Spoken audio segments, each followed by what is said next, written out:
And for me to follow those instincts, that little voice that speaks to me, when you're a little child, it just speaks through desire. There's nothing more to it than that. It's not like there's a conscious overlay of what's going to be best for all. It's just a desire. You follow these desires, but as you get older, you start looking at it a little more strategically and say, no, this is good. This would be a good expansion for myself, and it's where I can be helpful or useful here as well. So, yeah, let's give it a try. Let's see how it goes. And my book is filled with let's give it a try and see how it goes. And then, of course, it's dotted with all kinds of little mini miracles, it would seem, which I do not consider to be miracles. I consider it to be, again, life moving us, life with the big L moving us. I think it's interesting with such a present moment focus to write a biography, an autobiography like you've just done. Obviously, you're presenting experiences that have shaped your life, and some of those include paranormal experiences, but it requires you to kind of put on a different hat for this exercise. And when you look back at these life-shaping experiences, what would you say are some of the key ones? And you can include paranormal ones in there if you like. Well, gosh, there are quite a few that have happened in my life, but one of them I wrote about in the book. This is the kind of thing that never ceases to amaze me, even though I know that forces and guidance and intuition and all of this is at play now. I trust in it. So whether it's a matter of belief or whether it's a matter of knowing, it feels like a knowing for me, because I know I can rely on it and the effects of it. So in one of these instances, I just had a very challenging moment occur when I was in a top-notch position with a PBS station, and suddenly it felt like my world was yanked out from underneath me, because on a whim of the station director, I had lost all of my jobs literally in a day at the station, and I was the preferred host, the preferred producer. I had been winning awards for some documentary work there, and I was feeling like I'd found a good home for myself. And then through a bizarre circumstance that I still don't know what happened, and nor could anyone else around me explain to me what happened, everything was gone. And here I have a mortgage, I have a child in the Waldorf school, I have to pay the tuition, and this was my sole means of support. And this is one of those magical moments and critical moments in which, after this happened, I was devastated for the next week or two. My head was spinning. How did this happen, and why? Why won't anyone tell me what happened? Right. Well, I had already been talking to them about getting a PBS cooking show, vegetarian cooking show, going for national distribution with that station. The way PBS works is a station will come up with an idea, or someone like me, an independent contractor, goes to a PBS station. I have an idea. The PBS station says, I like it. I think that's a good idea. And they partner with you, and sometimes it can take years to obtain the funding, if they ever obtain it at all. Most projects just they end up on the floor in a wastebasket somewhere. But if it does go well, they'll partner with you to help raise money for your project, and voila, over a period of time, ultimately they'll engage with you as a partner in the production, and your program's on the air, and then you have to get distribution through one of the networks that distributes to the PBS stations. It doesn't all come out of Alexandria, Virginia. And so getting a show on out of Alexandria, Virginia through PBS directly is a real if you can do it. So what happened was, I'm just now unemployed, freshly unemployed, kind of freaked out, and I put off the next step, and like, what am I going to do? They were going to be my production partner for my vegetarian cooking show. I have no idea what to do. I don't know how to raise money. And so I killed about a week or two just kind of wringing my hands, not knowing the next step.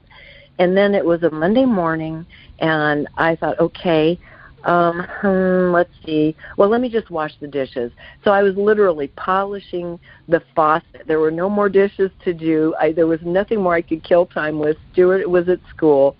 And I heard this voice urge me to just go and meditate. Just sit down and meditate. That's all.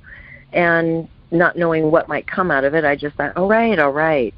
So I sat down, and I mean, my seat barely hit the chair, and the words came through in a very emphatic tone, just begin, and all the help will be there. Like, you ninny, get on with it.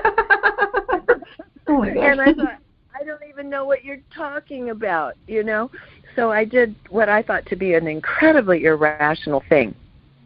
I got up out of the chair, went to the supermarket, went to the magazine stand, and picked up a copy of a vegetarian magazine called Veggie Life. Now, what in the world did that have to do with a PBS cooking show and fundraising? It had nothing to do with it. But I just, that's all I could see in my head. I literally was at such a loss. That's all I could see to do. So I picked it up. I went to the back pages to the department for advertising. I thought, well, I know. Maybe I can just call the advertising department and ask how much they charge for an ad. This is how daft I was. And somehow that was going to give me some hint at what kind of money I needed to raise for a television production. So that's how far out and silly and clueless some of this stuff is, and I was. So, but the thing is, you're following through on it. That's what is so commendable and amazing. Yeah, I'm just following through on the only thing I can think of. As inefficient and silly as it is. So a man named Bill Ruha answered the phone. He was the head of their advertising division. And I started asking for rates. I said, I have to tell you the truth. That's not what I'm really here about. I'm trying to get a PBS cooking show off the ground.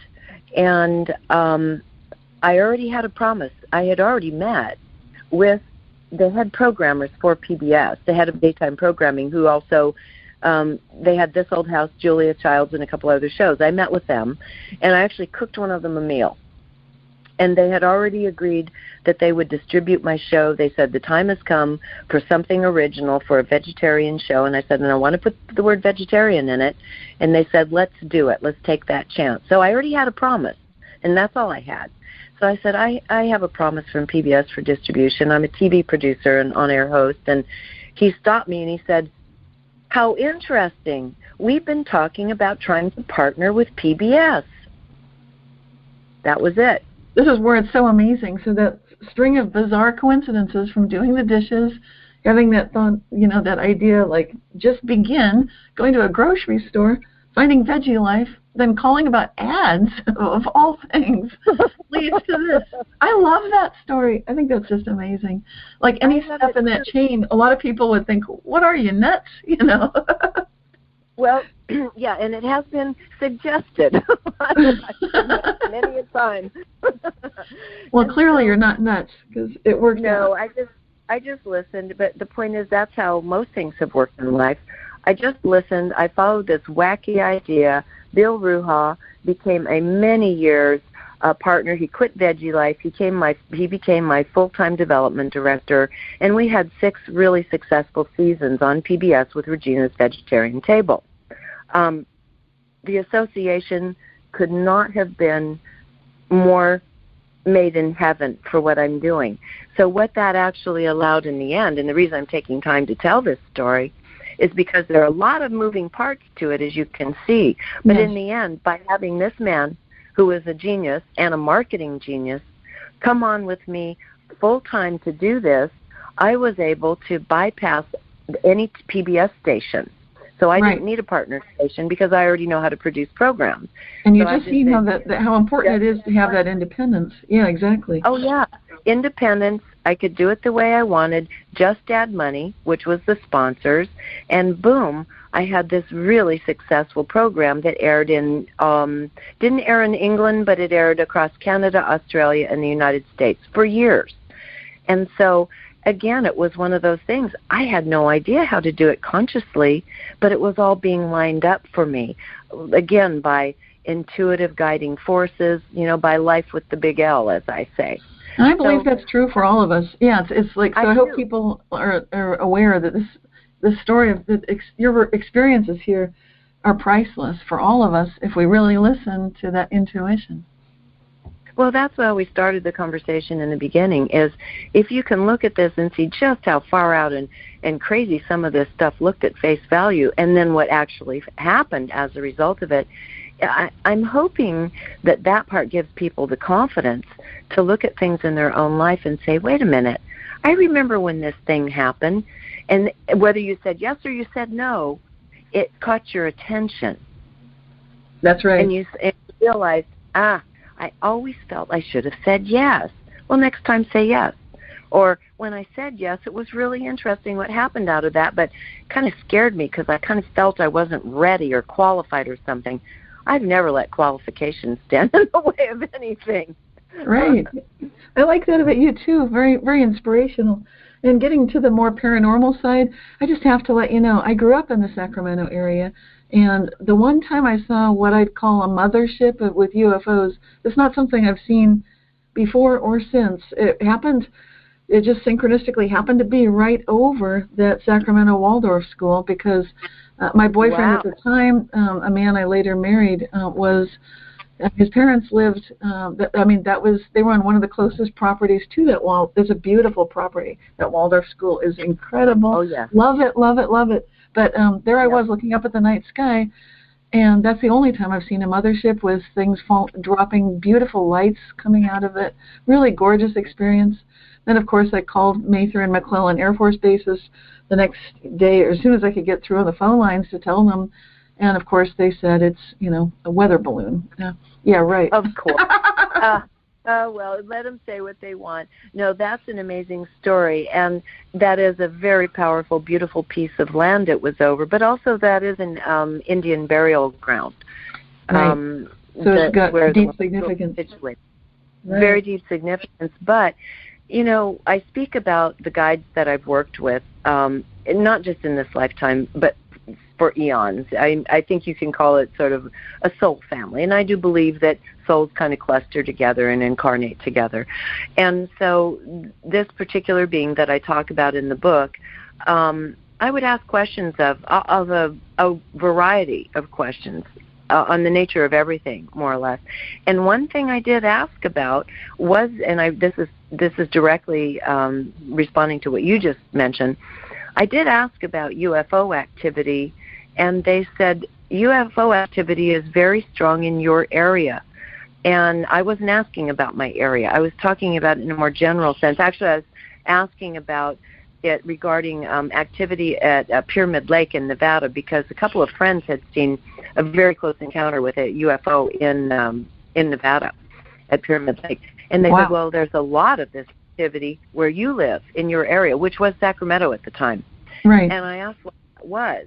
And they said these other cultures are frequently checking in on and watching what's going on in your military installations. Exactly. And we have Mather and Beale at the time, Air Force bases, right here, sandwiched between the two. Sacramento is sandwiched between the two.